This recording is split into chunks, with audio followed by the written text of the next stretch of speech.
So guys, this is a speed test between the Redmi Note 9 and the Samsung Galaxy A01. I have made separate reviews of both devices, links will be in the description box below. Before we get right into the speed test, let's run over the main specs of both devices.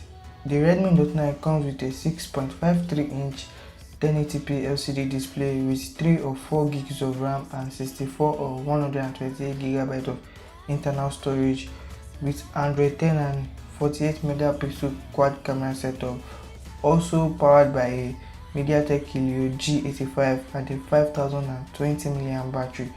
While for the Samsung Galaxy A01, it comes with a 5.7-inch TFT display with 2 or 3 gigs of RAM and 16 or 32GB of internal storage, and also comes with Android 10 and a 30 megapixel dual camera setup, powered by a Snapdragon 439 and a 3000mAh battery. This speed test was shot in July, long before the Samsung Galaxy A01 went to rest in peace. Now let's get into the speed test.